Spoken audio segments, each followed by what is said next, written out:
প্রখ্যাত দায়ী ডক্টর মিজানুর রহমান আজহারীর আলোচনাগুলোকে আমার কিছু সুন্নি ভাইয়েরা তারা সেই আলোচনাগুলোকে মাইক্রোসফট এই যে যন্ত্র দিয়ে খুঁতে খুঁতে কোন জায়গায় ভুল ধরা যায় সেটা নিয়ে তারা তার পেছনে লেগে থাকে। ওই দিন দেখলাম আলাউদ্দিন জিহাদি নামে এক বক্তা বলতেছে ডক্টর মিজানুর রহমান আজহারীর মাহফিলে মানুষ ভাড়া করে টাকা দিয়ে দিয়ে নিয়ে যায়। নাউজুবিল্লাহ কবেন না, টাকা দিয়ে দিয়ে নিয়ে যায়, আস্তাগফিরুল্লাহ। এটা কিন্তু মিজানুর রহমান আজহারীর সময় সীমাবদ্ধ নয়, বরং আল্লামা সাঈদী যখন চট্টগ্রাম প্যারেড ময়দানে ওয়াজ করতেন সে সময় কোনো মিডিয়া ছিল না, কোনো পীরের দরবারে এত মানুষ হতো না। এমন এক সময় ছিল চট্টগ্রাম, পুরা চট্টগ্রাম অচল হয়ে 12 থেকে 13 লক্ষ মানুষ হয়ে গিয়েছিল। আল্লাহু আকবার। সেই সময় তারা এই কথা বলতে বলতো সাঈদী সাহেব টাকা দিয়ে মানুষকে ভাড়া করে নিয়ে যান। এরপরে কোথায় কোন আগের আলোচনা এডিট করে আজহারী সাহেবের আলোচনা মানুষের ভুল কান নাই, তিনি হয়তো বুঝতে পারেন নাই, একটা শব্দ চাই রাসূলুল্লাহর নামে ভুল হয়ে গেছে আগের আলোচনা, সেখানে বলেছেন কাউবয়, রাসূল সাল্লাল্লাহু আলাইহি ওয়াসাল্লামের শানে এটা যায় না, এটা তিনি এই ভুলের জন্য তিনি ক্ষমা প্রার্থনা করেছেন। কিন্তু এই আগের আলোচনাগুলোকে এখন এনে তার সমালোচনা করে, বিরুদ্ধাচারণ করে উম্মার মাঝে যারা ফাটল ধরাতে চায় এরা কোনোদিন ইসলামের ভালো চাইতে পারে না, ঠিক কিনা? সব মুসলমানদের এখন এক হওয়া প্রয়োজন, ঠিক কিনা ভাইরা? মুসলমানরা যদি এক না হয়, এইভাবে দলাদলি আর রেশারেশি যদি লেগে থাকেন আর হিংসা দিয়ে যদি লেগে থাকেন, ভাই হিংসা করে পায়ের নিচে যাবেন, মানুষের পেছনে পড়ে থাকলে পেছনেই পড়ে থাকবেন, সামনে কোনোদিন যেতে পারবেন না। মানুষকে সম্মান করেন, আল্লাহ সম্মান বাড়িয়ে দেবে, ঠিক কিনা? আজহারী সাহেবের সমালোচনা করে, কোনো প্রতিবন্ধকতা সৃষ্টি করে, এত ষড়যন্ত্র করে কোরআনের দাওয়াতকে রুখে দিতে পেরেছে? আল্লাহু আকবার। আল্লাহ তাআলা যার সম্মানকে বৃদ্ধি করেন সেই সম্মানকে কখনো কেউ প্রতিবন্ধ করে বাধা সৃষ্টি করতে পারে? আল্লাহ তাআলা যেন সকল উম্মাহকে এক হওয়ার তৌফিক দান করেন, পয় না আমিন। পরিশেষে এক উম্মাহ নিয়ে আমি একটা ইসলামী সঙ্গীত গাইবো। একটি কথা বলে আমি বিদায় নিচ্ছি। এই যে ওয়াজ মাহফিল করেছেন, এই ওয়াজ মাহফিল করা কি ফরজ? কথা কয় না। ফরজ, সুন্নতে মুআক্কাদা, ওয়াজিব কিছু না। এইটা করলে সওয়াব আছে। দিনই একটা মাজলিস করলেন, কিন্তু নামাজ পড়া কি ফরজ। আমার কমিটির ভাইরা যারা আছেন তারা কি নামাজ পড়ছেন নি? লজ্জা দিতে চাই না ভাই, সাবধান। কিয়ামতের ময়দানে যদি মুমিন হিসাবে দাঁড়াতে চান, বাইনাল কুফরি, বাইনাল আবদি ওয়া বাইনাল কুফরি তারকুস সালাহ। একজন আবেদ আল্লাহ তাআলার বান্দা আর কাফিরের মধ্যে পার্থক্য হচ্ছে নামাজ। পার্থক্য কি? ইচ্ছাকৃতভাবে যদি কেউ এক ওয়াক্ত নামাজ ছেড়ে দেন, সেই কোনোদিনও মুমিন হতে পারবেন। আপনি যা কিছু ভালো কাজ করেন সব আমল মূল্যহীন, সব কাজ মূল্যহীন। খোলা দাওয়াত, জামাতে ইসলাম করবেন তো? জামাতে ইসলামের প্রথম কথা কি? নামাজ। নামাজ। আল্লাহু আকবার। এরপরে কোরআন অধ্যয়ন, এরপরে হাদিস, এরপরে ইসলামী সাহিত্য। আগে নামাজ, আগে কি? এবং নামাজটা কিভাবে? জামাত সহকারে। কিভাবে? জামাত সহকারে। আপনাদেরকে খোলা দাওয়াত দিয়ে গেলাম, ইনশাআল্লাহ সবাই চেষ্টা করবেন ইসলামী আন্দোলনের সঙ্গে। ওয়াল মুমিনাতি ইয়াসআ নূরুহুম বাইনা আইদিহিম ওয়া বিআইমানিহিম বুশরাকুমুল ইয়াওমা জান্নাতুন তাজরি মিন تحتها الأنهار خالدين فيها ذلك هو الفوز العظيم صدق الله العظيم وصدقه رسوله النبي الكريم إن الله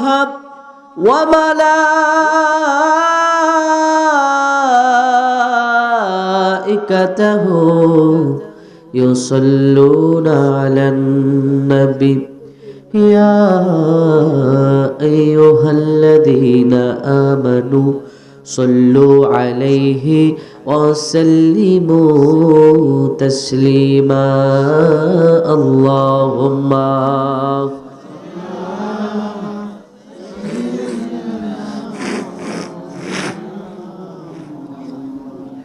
وعلى آل سيدنا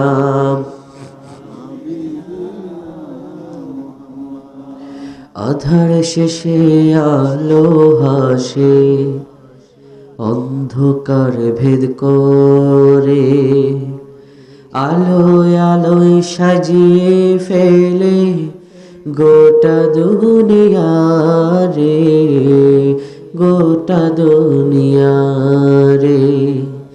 এসে কহি কোন সে আলো সাজালো এ ধরাকে, সে যে আমার প্রিয় নবী মোহাম্মদ যে, মোহাম্মদ যে। আল্লাহুম্মা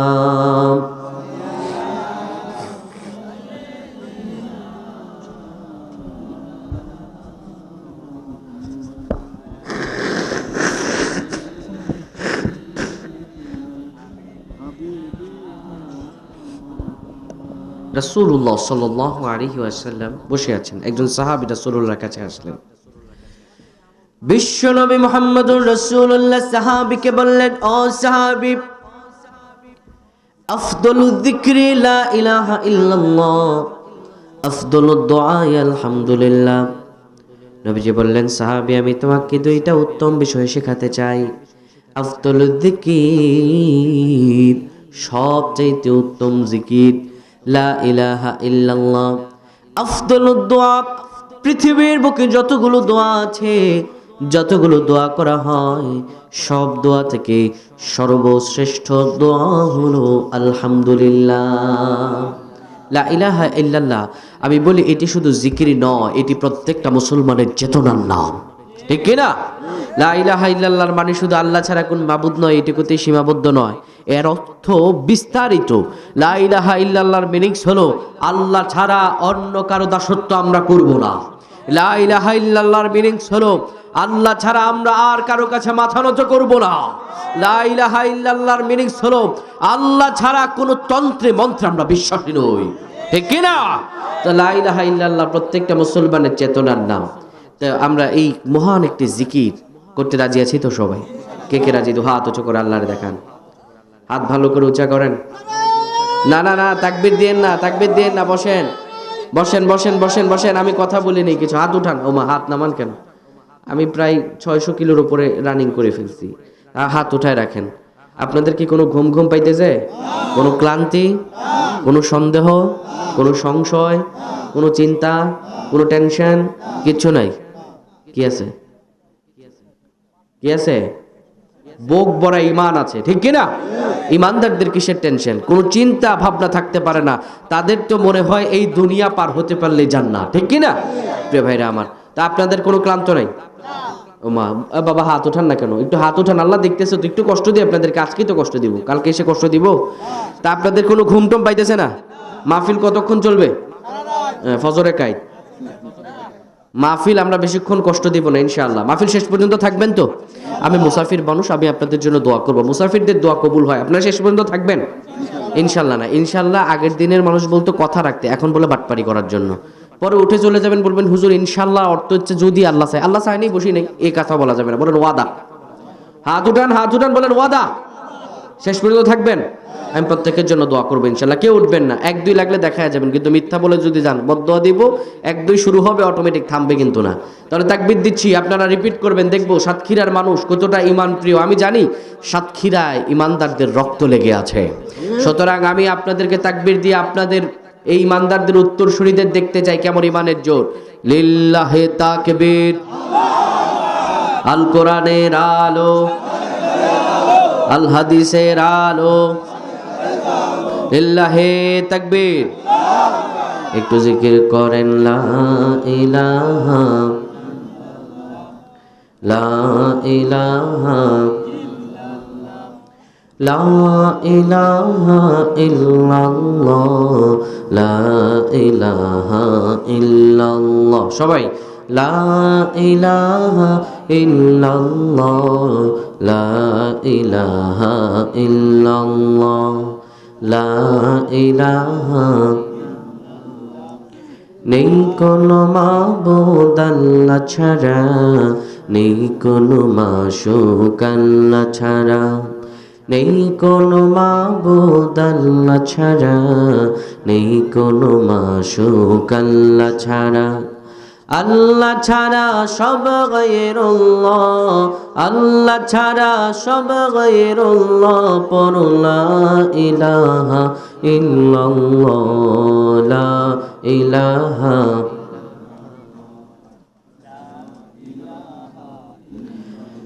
লা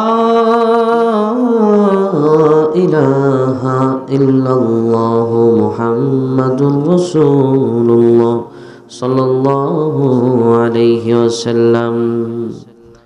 দত্তডাঙ্গা জামে মসজিদ ও যুব কমিটির উদ্যোগে চতুর্থ বার্ষিক তাফসীরুল কোরআন মাহফিল। আজকের মাহফিলের সম্মানিত প্রধান অতিথি হিসেবে উপস্থিত ছিলেন মুহাদ্দিস আব্দুল খালেক সাহেব, হাফিজাহুল্লাহ ওয়া রাআ, বারাকাল্লাহু ফি হায়াতি, পয়না আমিন। বিশেষ অতিথি হিসাবে আছেন মাওলানা মনিরুজ্জামান সাহেব।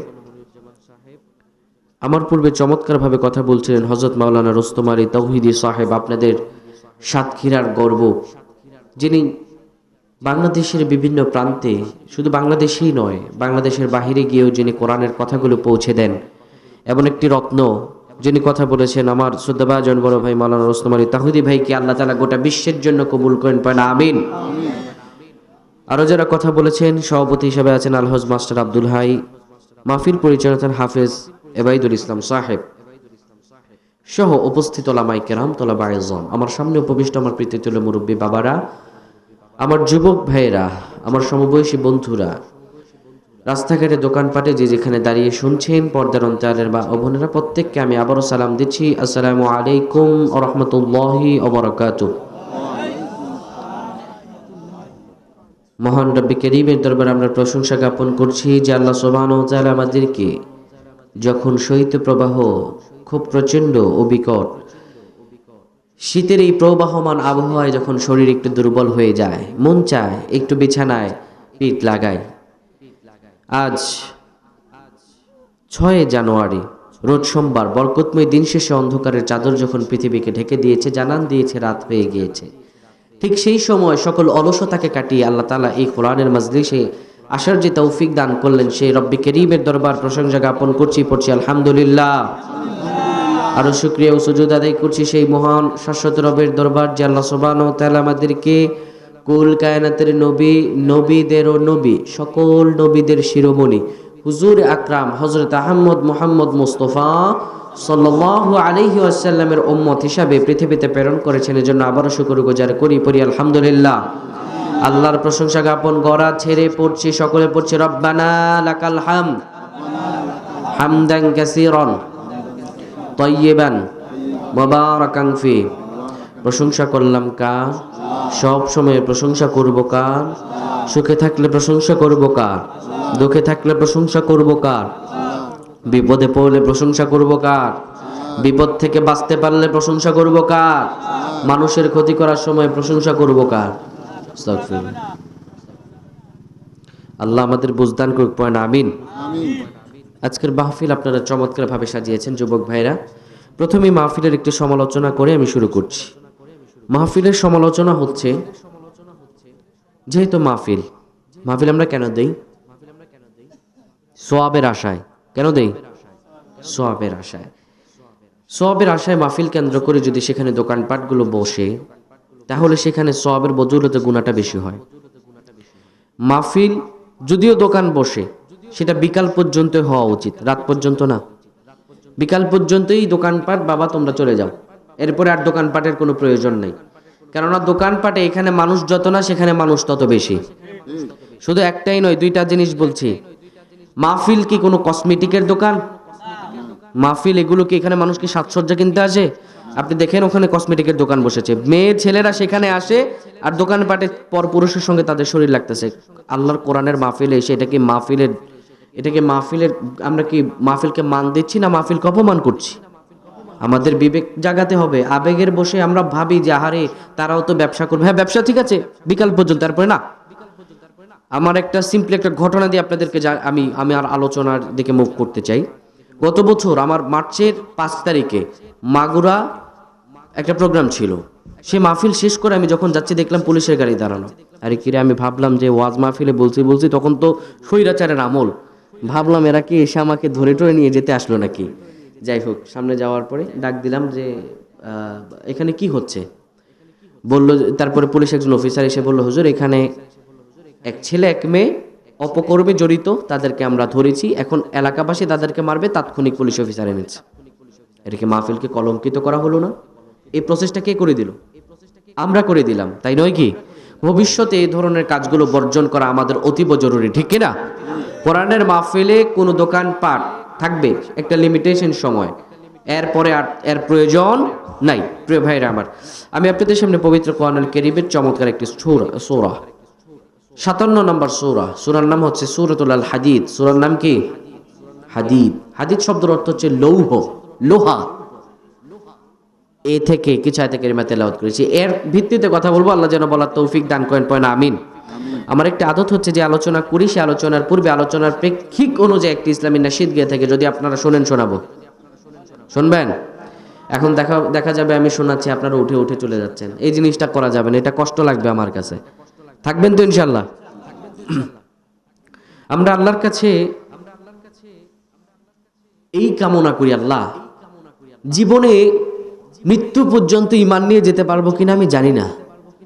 আল্লাহ যদি আমার কম আমলে যদি কমতি ঘাটতিও থাকে, মাবুদ আমাদের ঈমানে ঘাটতি দিও না। এটা আল্লাহর কাছে আমাদের চাওয়া, ঠিক নয় কি? আল্লাহর কাছে সেই চাওয়াটা দিয়ে আমাদের এই সঙ্গীত। যদি আধারের ঘন ঘটা বেড়েই চলে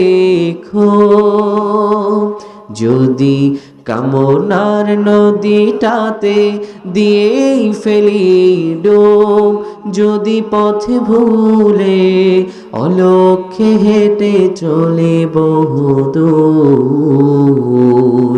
ক্লান্ত হৃদয়ে ঢেলে দিও তব নূর, ক্লান্ত হৃদয়ে ঢেলে দিও, ক্লান্ত হৃদয়ে ঢেলে দিও তব নূর, ঢেলে দিও তব নূর। যদি আধারের ঘন ঘটা বেড়েই চলে যদি কামনার নদীটাতে দিয়েই ফেলি ডুব, যদি পথে ভুলে অলক্ষ্যে হেঁটে চলি বহুদূর, ক্লান্ত হৃদয়ে ঢেলে দিও তব নূর, ক্লান্ত হৃদয়ে ঢেলে দিও তব নূর। আল্লাহুম্মা আমিন। আল্লাহ যেন আমাদের এই ক্লান্ত হৃদয়ে ঈমান দিয়ে পরিপূর্ণ করে দেন, পয়না আমিন। সম্মানিত ভাইরা, আমরা তেলাওয়াত করেছি সূরাতুল হাদিদ থেকে। কি থেকে? কথা কয় না, কি থেকে? হাদিদ। আমরা আজকে গতানুগতিকভাবে অনেক আলোচনা শুনে থাকি, ঠিক কিনা? অনেক আলোচনা আমরা শুনি। এই আলোচনাগুলো আমরা শোনার মধ্য দিয়ে আজকে আমি আপনাদের সঙ্গে আলোচনা নয় বরঞ্চ কথা বলতে চাই। এখন কথা কি এক পক্ষ থেকে হয় নাকি দুই পক্ষ থেকে হয়? জোরে বলেন। দুই পক্ষ থেকে। ওইদিকে কি দেখেন ভাই? কিছু দেখান না, এদিকে তাকান। কথা যেহেতু দুই পক্ষ থেকে হয়, তাহলে আমি আপনাদের সঙ্গে কথা বলতে এসেছি, আমি কথা বলবো, আপনারাও বলবেন। পারবেন তো ইনশাল্লাহ? দেখবো আজকে এই সাতক্ষীরাবাসী দত্তডাঙ্গা এই এলাকায় আমি প্রথম এসেছি, তো সেই ক্ষেত্রে আমি দেখবো আপনাদের এলাকার মানুষ কতটা অ্যাক্টিভ। সম্মানিত ভাইরা, সূরাতুল হাদিদ পবিত্র কোরআনুল কারীমে দেখি আপনারা পারেন কিনা বলেন তো, কয়টি সূরা আছে? জোরে বলেন। 114টি সূরা। 114টি সূরা আল্লাহ তাআলা নাজিল করেছেন। 114টি সূরার মধ্য দিয়ে সূরাগুলোকে আল্লাহ তাআলা দুই ভাগে বিভক্ত করেছেন। কয় ভাগে? দুই ভাগে। কোন কোন সূরা হচ্ছে মাক্কি, কোন কোন সূরা হচ্ছে মাদানী। নবীজি সাল্লাল্লাহু আলাইহি ওয়াসাল্লামের জীবনেরও দুইটা পর্ব। নবীজির একটা জীবন মাক্কি জীবন, আরেকটা হলো মাদানী জীবন। প্রত্যেকটা নবীগণকে নির্দিষ্ট একটি জায়গায় না গেলে আল্লাহ ওহী দিতেন না। যেমন হযরত মূসা আলাইহিস সালাম তুর পর্বতে না গেলে আল্লাহ ওহী দিতেন না। একবার তুর পর্বতে তিনি ওহী আনতে গিয়েছেন, দীর্ঘদিন অতিক্রান্ত হয়ে যাওয়ার পরে যখন আসলেন তিনি দেখতে পেলেন তার কওমের লোকেরা গরু পূজারী হয়ে গেছে। নাউজুবিল্লাহ বলবেন না? নাউজুবিল্লাহ। কিন্তু আমার রাসূলুল্লাহকে আল্লাহ তাআলা এত মর্যাদা দিয়েছেন, ওয়ারাফা'না লাকা যিকরাক, যার সম্মান, যার মর্যাদা, যার জিকির, যার উচ্চারণ আল্লাহ রাব্বুল আলামিন সব পয়গম্বরের উপরে করেছেন। আল্লাহু আকবার। আমার নবী যে মক্কায় আল্লাহ তাআলা সূরা নাজিল করেন মক্কায়, আবার আমার নবী যে মদিনায় আল্লাহ সূরা নাজিল করেন মদিনায়। আল্লাহু আকবার। আমার নবীজির মান মর্যাদা কম না বেশি? অবশ্যই বেশি। সূরা হাদীদ মদিনায় নাজিল হয়। এই সূরা হাদীদ কখন নাজিল হয়? রাসূলুল্লাহ সাল্লাল্লাহু আলাইহি সাল্লাম হুদাইবিয়ার সন্ধি যখন তিনি হুদাইবিয়ার যে একটা সন্ধি হয়েছিল, সেই সন্ধির পর মুহূর্তে এই সূরা নাজিল হয়। হাদিদ শব্দের অর্থ হচ্ছে লোহা, অর্থাৎ এই লোহা আল্লাহ তাআলা এই হাদিদ শব্দটা কোত্থেকে নিলেন? এই সূরা হাদিদের 25 নম্বর আয়াত থেকে নিয়েছেন। 25 নম্বর আয়াতে আল্লাহ তাআলা একটি বিষয় আলোচনা করেন, যারা রাসূল এবং আল্লাহর আনুগত্য করবে না তাদের জন্য লোহা দিয়ে শাস্তির ব্যবস্থা করেছেন আল্লাহ। তাহলে লোহা দিয়ে যে শাস্তি, এটার কি ভয়ঙ্করতা কম না বেশি? যা কিছু দেখেন সব কিন্তু লোহা দিয়ে তৈরি। পিস্তল, রাইফেল, AK-47, ছুরি, তলোয়ার, যা কিছু আছে সব কিছু কি দিয়ে তৈরি? লোহা। আল্লাহ তাআলা এই হাদিসে লোহার কথাটাই বলছেন। প্রিয় ভাইরা আমার, গতানুগতিক আজকের আলোচনাগুলো হয়ে যাচ্ছে স্বাভাবিককরণ। সেটি হচ্ছে, ধরেন আজকের আলোচনায় আমরা যেটা না বললেই নয় সেটাই বলবো। আমরা কাউকে গালাগালি করব না, এটা গালাগালির জায়গাও নয়। আমরা কারো প্রচণ্ড সমালোচনা করব না। আমরা নির্ঝাস কোরআনুল কারীম থেকে কথা শুনবো। আমরা এই কোরআনুল কারীমের কথাগুলো একদম প্রাণ মন ভরে শুনতে চাই। দেখা গেল আমি আপনাদেরকে মাতিয়ে রেখে আলোচনা করতে পারলাম, মাতিয়ে রেখে একটু পরপর স্লোগানের বুলুৎঝড়ি উঠলো, কিন্তু এই বুলুৎঝড়ি আপনার আমার কোনো পরিবর্তন এনে দিল না, চিন্তার বিকর্ষণ ঘটালো না, চিন্তা ভাবনা করার মতো কোনো আইডিয়া তৈরি হলো না। তাহলে এই আলোচনা থেকে আমাদের কোনো ফায়দা হতে পারে না। সুতরাং আজকের আলোচনা আমরা একদম মনোযোগ দিয়ে শুনবো ইনশাআল্লাহ। এই পৃথিবীর বুকে আমরা এসেছি, একদিন ছিল এই পৃথিবীতে আমরা কেউ ছিলাম না। ছিল কিনা সেই সময়? কথা কয় না। ওমা, আপনাদের একটা সময় ছিল না, আমাদেরকে কেউ চিনতো না, এমন ছিল না? এমন ছিল। আপনাকে আমাকে আজকে অনেকে চিনে, এখানে দাওয়াত করে এনেছেন। আমার বয়স এখন 23 বছর শেষের দিকে। এখন আমার বয়সের যদি 25 বছরের আগে এই পৃথিবীতে, তখন আমাকে কেউ চিনতো? আপনারা চিনতেন? আপনারা চিনতেন না। আল্লাহ তাআলা আমাদেরকে জানিয়ে দিচ্ছেন, শোনো ও মানুষেরা, তোমাদের এমন সময় ছিল, হাল আতা আলাল ইনসানি হিনুম মিনাদ দাহরি লাম ইয়াকুন শাইআম মাযকুরা। আল্লাহ রাব্বুল আলামিন বলেন, ও মানুষেরা, তোমাদেরকে এমন কোনো কাল ছিল না, এমন কোনো সময় ছিল না যখন তোমারা কেউ চিনত না, কেউ তোমার জানতো না, তোমার কোনো পরিচয় ছিল না, তোমার কোনো নাম ছিল না, সমাজের বুকে তুমি উল্লেখ করার মতো কোনো বস্তু হিসাবে পরিগণিত হও নাই। সমাজের মানুষেরা তোমারে জানতো না। আজকে তোমাকে কত চৌধুরী সাহেব, কত বড় বড় নেতা নাম ধরে ডাকে। এমন এক সময় ছিল যে সময় তোমার আমার কোনো নাম ছিল না। আল্লাহ রাব্বুল আলামিন জানিয়ে দিচ্ছেন, বান্দারে, যে সময় তোমার উল্লেখ করার মতো তুমি কোনো বস্তু হিসাবে পরিগণিত হও নাই, দুনিয়াতে আমি আল্লাহ তোমাকে পাঠালাম। এই দুনিয়াতে তুমি এখন আছো, তোমার নাম নেয়ার মতো অনেক লোক আছে। এমন এক সময় আসবে যে সময়ে তোমার নামটি নেয়ার মতো পর্যন্ত একজন লোক পাওয়া যাবে না। এমন এক সময় আসবে না? অবশ্যই আসবে। আল্লাহ তাআলা জানিয়ে দিচ্ছেন, শোনো ও মানুষেরা, কাইফা তাকফুরুনা বিল্লাহি ওয়া কুনতুম আমওয়াতান ফাহিয়াকুম সুম্মা ইউমীতুকুম সুম্মা ইউহয়ীকুম সুম্মা ইলাইহি তুরজাউন। আল্লাহ তাআলা বলেন, মানুষেরা, কেমন করে তুমি আল্লাহর সঙ্গে কুফরি করো? অকুনতুম আমওয়াত, তুমি তো ছিলা মৃত, মায়ের গর্ভে তুমি এমনি এমনি হও নাই। ইন্না খলাকনাল ইনসানা মিন নুতফাতিন আমশাজ, মিশ্র শুক্রবিন্দুর ফোঁটা থেকে তোমারে আমি বানালাম।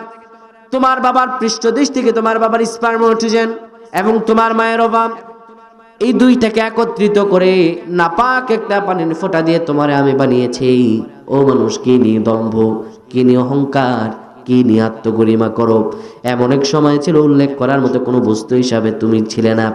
তোমার উৎপত্তি করলাম এমন এক নাপাক পানি দিয়ে, তোমার বাবার যদি ওই নাপাক পানি বেরিয়ে যেত, তোমার বাবার ফরজ গোসল করা লাগতো, ঠিক কিনা? এমন এক নাপাক পানি দিয়ে বের করলাম, মায়ের পেটে দিলাম। পেটের ভিতরে যাওয়ার পরে তুমি মানুষ হয়ে যাও নাই, রু চলে আসে নাই। তোমার মায়ের মাসিক অসুখকে বন্ধ করে দিই ওই মিশ্র শুক্রবিন্দুকে আমি আল্লাহ তাআলা জমাট বাঁধা রক্ত রূপে বানালাম।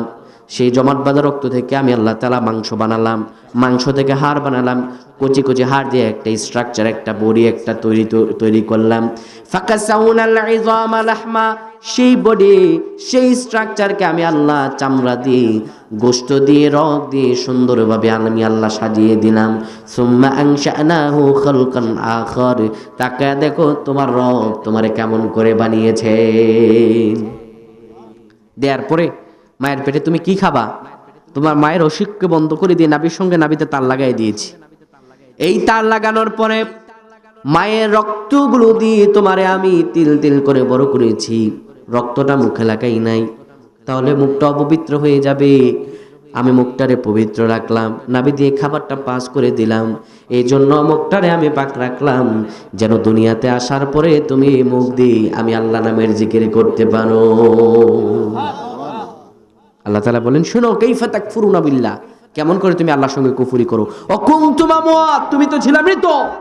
সুম্মা ইউমীতুকুম সুম্মা ইউহয়ীকুম সুম্মা ইলাইহি তুরজাউন, আবার দুনিয়াতে আসার পরে তুমি মরবা, আবার তোমাকে জীবিত করা হবে। সুম্মা ইলাইহি তুরজাউন, পরিশেষে তোমার রব আল্লাহর কাছে তোমাদের ফিরে আসতে হবে, ঠিক কিনা?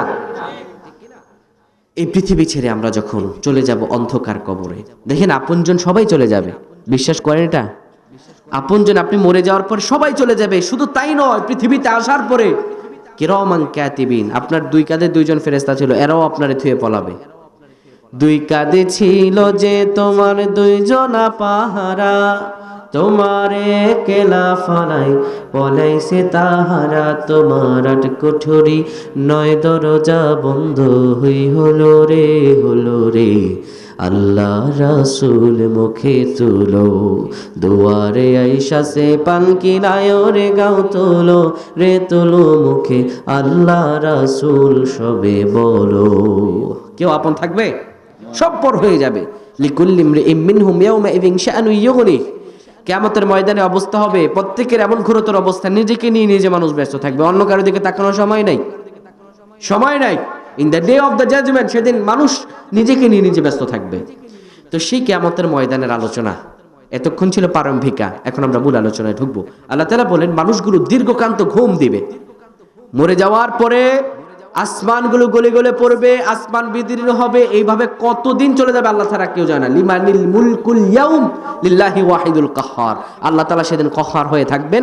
পৃথিবীর সব মুলকিয়াত, সব রাজত্বগুলো ধ্বংস হয়ে যাবে। এবার কিয়ামত যখন শুরু হবে, সিংহায় তৃতীয় নম্বর ফুৎকারের পরে কিয়ামত শুরু হওয়ার পরে অবস্থাটা কেমন হবে সেই দিকে আপনার আলোচনা। এবং আজকের আলোচনা আমরা যেটা জানবো সেটি হচ্ছে আমরা কিভাবে মানুষরা ঈমান হারাই, এবং আমরা জানবো কিভাবে কিয়ামতের ময়দানে মুমিনদের অবস্থা কেমন এবং মুনাফিকদের এবং কাফেরদের অবস্থা কেমন। জানা দরকার আছে না নাই? এবং এর মধ্য দিয়ে আপনি মুমিন না কাফের না মুনাফিক নিজের মধ্যে সেই অনুভূতি জাগিয়ে নেবেন ইনশাআল্লাহ। তাহলে চলুন আল্লাহ তাআলার নামে আমরা আলোচনা শুরু করছি। আল্লাহ রাব্বুল আলামিন বলেন, ইয়াউমা তারাল মুমিনিনা ওয়াল মুমিনাতি ইয়াসআ নূরুহুম বাইনা আইদিহিম ওয়া বিআইমানিহিম বুশরাকুমুল ইয়াউম। আল্লাহ রাব্বুল আলামিন বলেন, কিয়ামতের ময়দানে মানুষগুলো উঠবে। ইয়াউমা তারা, তুমি দেখতে পাবে, এটি রাসূলুল্লাহ সাল্লাল্লাহু আলাইহি ওয়াসাল্লামকে বলছেন আল্লাহ তাআলা।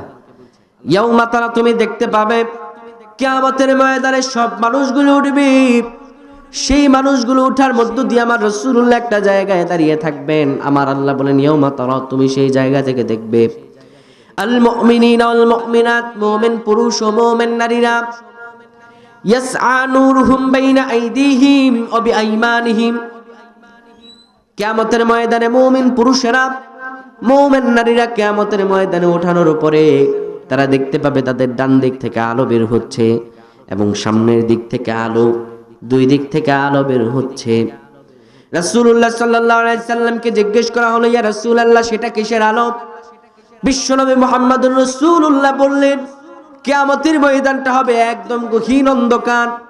সেই গহীন অন্ধকারে কেউ যদি জান্নাতে যেতে চায়, আর জান্নাতে যাওয়া যদি কারো সৌভাগ্যে হয়, অবশ্যই কিয়ামতের ময়দানে তার কাছে আলো থাকবে।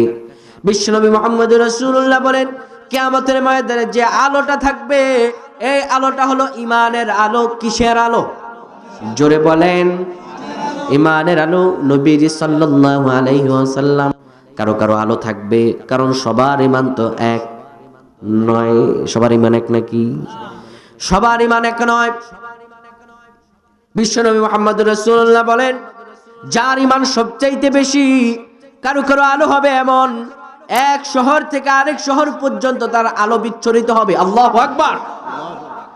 এক শহর থেকে আরেক শহর পর্যন্ত আলো বিচ্ছুরিত হবে। রাসূলুল্লাহ আলোকে এইভাবে বিভক্ত করেন, কারো কারো আলো হবে এক ইউনিয়ন থেকে এক ইউনিয়ন, কারো কারো আলো হবে এক গ্রাম থেকে আলো আরেক গ্রাম, আর কারো কারো আলো হবে এমন সামান্য টিমটিমে আলো, একটা পা ফেলতেছে এইটুকুই জায়গা সে দেখতে পাবে।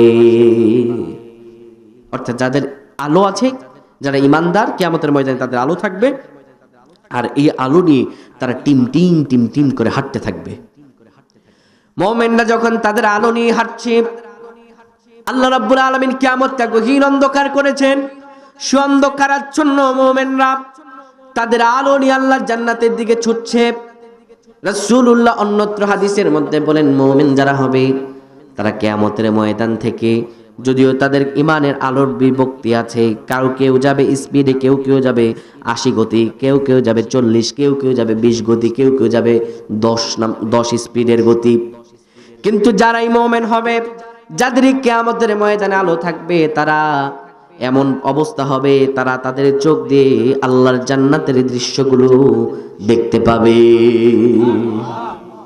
তারা খুশি মনে আলো নিয়ে আল্লাহর জান্নাতের দিকে ছুটছে। এবার আমার আল্লাহ তাআলা তাদেরকে আহ্বান জানাবেন। আমার আল্লাহ রাব্বুল আলামিন তাদেরকে আহ্বান জানাবেন। আল্লাহ বলবেন, বুশরাকুমুল ইয়াউমা জান্নাতু তাজরি মিন তাহতিহাল আনহার। আমার আল্লাহ রাব্বুল আলামিন তাদেরকে আহ্বান জানাবেন। আল্লাহ তাআলা বলবেন, বুশরাকুমুল ইয়াউম, এগিয়ে আসো তোমরা জান্নাতের দিকে। সুসংবাদ তোমাদের জন্য, আজকে তোমরাই সুসংবাদ প্রাপ্ত। আমার বান্দারা, তোমরা কোনো ভয় পেও না, কোনো সংকিত হওয়ার আশঙ্কা নাই। মুমিনরা তাদের ঈমানের আলো নিয়ে আল্লাহর জান্নাতের দিকে ছুটছে, আর আমার আল্লাহ তাদেরকে আহ্বান করেছেন, বুশরাকুমুল ইয়াউম, এগিয়ে আসো জান্নাতের দিকে, তোমাদের জন্য সুসংবাদ। সামনে গেলেই দেখতে পাবা এমন এক জান্নাত, তাজরি মিন তাহতিহাল আনহার, যে জান্নাতের পদদেশ দিয়ে নদী নালা প্রবাহিত হয়। এমন এক জান্নাত তোমরা দেখতে পাবা, যে জান্নাতের নদী নালাগুলো তার তলদেশ দিয়ে প্রবাহিত হয়, দুধের নদী, মধুর নদী। আল্লাহু আকবার। এবার মুমিনরা এই খুশিতে দৌড়ে দৌড়ে যাবে। কিছু কিছু মুমিনদের মনে এই আশঙ্কা থাকবে, আহারে এত সুন্দর জান্নাতে আল্লাহ আমাদেরকে পাঠাচ্ছেন, এত সুন্দর জান্নাতে আল্লাহ আহ্বান করছেন, তাহলে পরে কি জান্নাতে আমাদের দীর্ঘায়িত বসবাস হবে নাকি এখান থেকে বের করে দিবেন? আমার আল্লাহ তাআলা তখন ডেকে বলবেন, শোনো বান্দারা, খালিদিনা ফিহা, তোমরা আশঙ্কিত হইও না, চিন্তা ভাবনার মধ্যে পড়ে যেও না। এমন এক সুন্দর জান্নাতে তোমাদেরকে আমি প্রবেশ করাচ্ছি, এই জান্নাত থেকে তোমাদেরকে কোনোদিনও বের করে দেওয়া হবে না। এই জান্নাতেই তোমরা চিরস্থায়ী হবে। আর আমার আল্লাহ ডেকে বলবেন, যালিকা হুয়াল ফাউজুল আযীম। আমার আল্লাহ ডেকে বলবেন, এগিয়ে আসো, আজকে তোমাদের জন্য সুসংবাদ। যালিকা হুয়াল ফাউজুল আযীম, তোমরাই সফল। আল্লাহু আকবার। মুমিনরা ঈমানের নূর পাওয়ার পরে এত সুন্দরভাবে তারা হাঁটতে থাকবে। কেমন করে? একটা ছোট উদাহরণ আপনাদেরকে দেখাই। ছোট্ট বাচ্চা নিয়ে আপনি যখন ঈদগাহে যান, ঈদের দিন আপনার বাচ্চাকে নিয়ে যাবেন, ঈদগাহ বের হওয়ার আগেই বিভিন্ন মেলা বসে। এই মেলার মধ্য দিয়ে আপনি অতিক্রম করে যাবেন। ছেলেটার বয়স 5 থেকে 6 বছর। এই বয়সের বাচ্চাগুলো কিন্তু বেলুন খুব পছন্দ করে, ঠিক না? এখন আপনার ছোট্ট বাচ্চা ঈদগাহের সামনে দিয়ে যাবেন, যখন আপনি বলছেন বাবা বেলুন লাগবে, ছেলে বলবে হ্যাঁ আব্বা লাগবে। তো এবার বেলুন আনতে যাবে, সেই বেলুনের ওখানে গিয়ে দেখলো তার দোস্ত আছে সেখানে, সেও বেলুন নিয়ে খেলা করতেছে। এবার আপনার ছেলে ওই বেলুন আর তার দোস্তকে দেখে দৌড়ায় দৌড়ায় যাবে, যেমন করে মোমেনরা জান্নাত দেখতে পাবে কিয়ামতের ময়দান থেকে। তারা থাকবে ক্ষুধার্ত, আর তাদের কাছে আছে ইমানের নূর, লাইট আছে তাদের কাছে এই অন্ধকার ভেদ করে আল্লাহর জান্নাতে যাওয়ার। তারাও ঠিক ওই ছোট্ট বাচ্চা দৌড়ায় যেভাবে বেলুনের কাছে যায়, মোমেনরা ঠিক দৌড়ায় দৌড়ায় আল্লাহ জান্নাতের কাছে চলে যাবে। এবার বলেন তো দেখি, কিয়ামতের ময়দানে কি শুধু মুমিন থাকবে নাকি মুনাফিক ও কাফেরও থাকবে? সবাই থাকবে।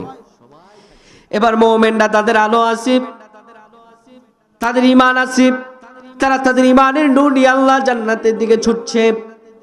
সেই কিয়ামতের ময়দানে এবার মুনাফিকরা উঠবে। মুনাফিকরা ওঠার পরে দেখবে তাদের কোনো আলো নাই, তাদের ডান দিকেও কোনো আলো নাই, সামনেও কোনো আলো নাই, তাদের কোনো আলো নাই। এবার মুনাফিকরা যখন তাদের কোনো আলো নাই, কিন্তু তারা দেখতে পাবে দূর দিয়ে কে যেন জান্নাতের আলো নিয়ে, নূর নিয়ে কে যেন জান্নাতের দিকে টিমটিম আলোগুলো হারিয়ে যাচ্ছে, আর আলোগুলো নিয়ে তারা দৌড়ে দৌড়ে জান্নাতের দিকে ছুটছে। কিন্তু তাদের কাছে কোনো আলো নাই, তাদের কাছে কোনো আলো নাই, তারা কেমন করে জান্নাতের দিকে যাবে? এবার মুনাফিকরা মুমিনদের ডেকে বলবে, ইয়াউমা ইয়াকুলুল মুনাফিকুনা ওয়াল মুনাফিকাতু লিল্লাযীনা আমানু যুরুনা নাকতাবিস মিন নূরিকুম। মুনাফিকরাও কিয়ামতের ময়দানে ওঠার পরে মুমিনদের ডেকে বলবে, ও মুমিনেরা, ও মুমিন পুরুষ, ও মুমিন নারীরা, তোমরা একটু দাঁড়াও। আমানু যুরুনা নাকতাবিস মিন নূরিকুম। এই কিয়ামতের ময়দানে আমাদের কোনো আলো দেখতে পাচ্ছি না। তোমাদের তো আলো আসিফ, তোমাদের চোখের মধ্যে আল্লাহ রাব্বুল আলামিন জান্নাতের দৃশ্য দেখাচ্ছেন, কিন্তু আমরা তো কোনো কিছুই দেখতে পাচ্ছি না। গহীন অন্ধকার আমাদেরকে আকৃষ্ট করে ফেলেছে। তোমরা একটু আমাদেরকে আলো দাও। নাকতাবিস মিন নূরিকুম, আজকে আমাদেরকে একটু আলো দাও। অর্থাৎ তার আলোটা চাইবে এমন করে, মোমবাতি থেকে আলো নিলে আলো কমে, মশাল থেকে আলো নিলে আলো কমে। ঠিক যেমন করে আলো নিলে আলো কমে না, তারা ঠিক সেইভাবে আহ্বান করবে, ও মুমিনেরা, আজকে কিয়ামতের ময়দানে আমাদের কোনো আলো দেখতে পাচ্ছি না। কেন দেখতে পাচ্ছি না? আমাদেরকে একটু আলো দাও, একটু আলো দাও। তোমাদের আলো আমরা নিয়ে যাচ্ছি না, একটু নাকতাবিস মিন নূরিকুম। মোমবাতি থেকে আলো নিলে যেই রূপভাবে আলো কমে না, আজকে তোমাদের কাছে আমি সেইভাবে আলো চাই, একটু আলো দাও। কিয়ামতের ময়দানে এই মুনাফিকরা যখন মুমিনদের কাছে আলো চাইবে, মুমিনরা কি সেই দিন আলো দেবে? মুমিনরা তাদেরকে ভৎসনা করে বলবে, অপমান করে বলবে, قيل ارجعوا وراءكم فالتمسوا نورا। ফিরে যাও পেছন দিকে, যেখান থেকে আমরা আলো নিয়ে এসেছি সেই দুনিয়াতে ফিরে যাও। এখানে আমরা তোমাদেরকে কোনো আলো দিব না, চাইলেও কোনো আলো পাবা না, চাইলেও তোমাদেরকে কোনো আলো আজ দেওয়া হবে না। قيل ارجعوا وراءكم فالتمسوا نورا। যাও তোমরা ফিরে যাও, দুনিয়াতে ফিরে যাও, এখানে তোমরা কোনো আলো পাবে না। ফালতামিসু নূরা, আমরা যেখান থেকে আলো নিয়ে এসেছি সেইখানে আলো খুঁজতে যাও, সেখানে তোমরা অনুসন্ধান করো আলোর, হয়তোবা পেলেও পেতে পারো। এবার বলেন তো দেখি, কিয়ামতের ময়দানে শত চেষ্টা করলেও এই দুনিয়াতে এক সেকেন্ডের জন্য আসা যাবে? আসা যাবে? তো যেখানে আসাই যাবে না, সেখানে মুমিনরা তাদেরকে ভৎসনা আর অপমান করে বলবে, কিয়ামতের ময়দানে শত চেষ্টা করলেও আসা যাবে? আমার আল্লাহ তাআলা সূরাতুল মুনাফিকুনে আমাদেরকে জানিয়ে দেন, শোনো দুনিয়ার মানুষেরা, ওয়া আনফিকু মিম্মা রাযাকনাকুম মিন ক্বাবলি আন ইয়াতিয়া আহাদাকুমুল মাউত ফায়াকুলা রাব্বি লাউলা আখখারতানি ইলা আজালিন করিব।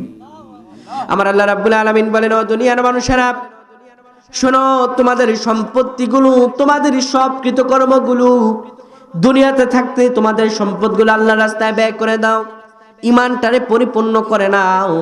শোনো, ওই দিন আসার আগেই সব কাজ কমপ্লিট করে ফেলো, না হয় যখন কঠিন সময় উপস্থিত হবে, সেই সময় যদি তোমরা আল্লাহ তাআলাকে বলো, লাউলা আখখারতানি ইলা আজালিন করিব, ও ও আল্লাহ আজকে একটু সময় দেন, একটু সময় পেলে আল্লাহ ফাআসাদদাকা ওয়া কুম মিনাস সলিহিন, একটু সময় যদি পাই দুনিয়াতে যদি একটু যেতে পারি ভালো মানুষ হয়ে যাব, আকুম মিনাস সলিহিন সত্যবাদী হব এবং সৎকর্মশীলদের অন্তর্ভুক্ত হব।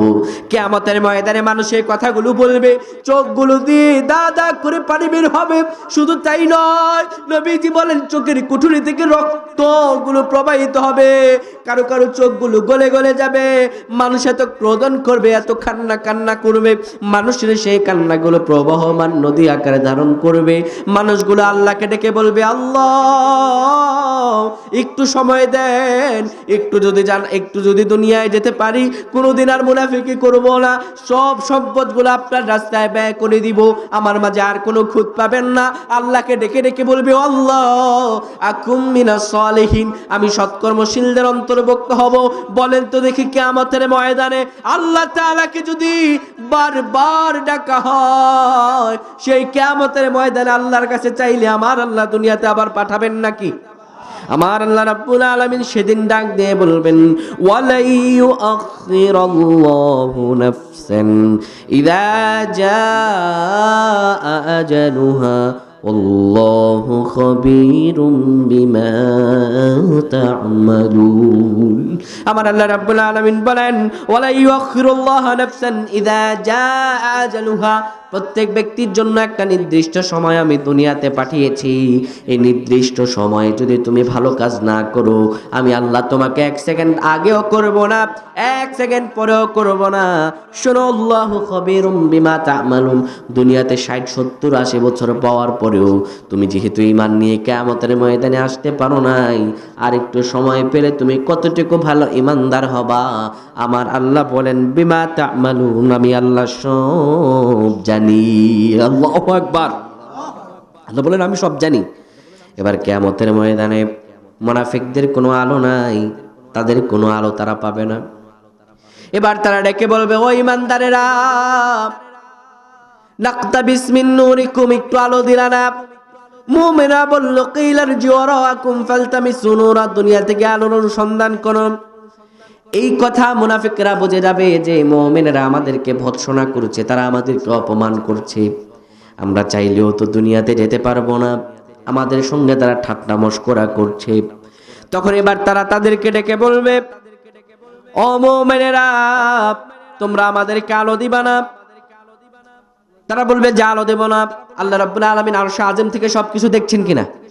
এই যে কিয়ামতের এই ময়দানে মুমিনদের আলো আছে, তাদের আলো নিয়ে তারা জান্নাতের দিকে ছুটছে।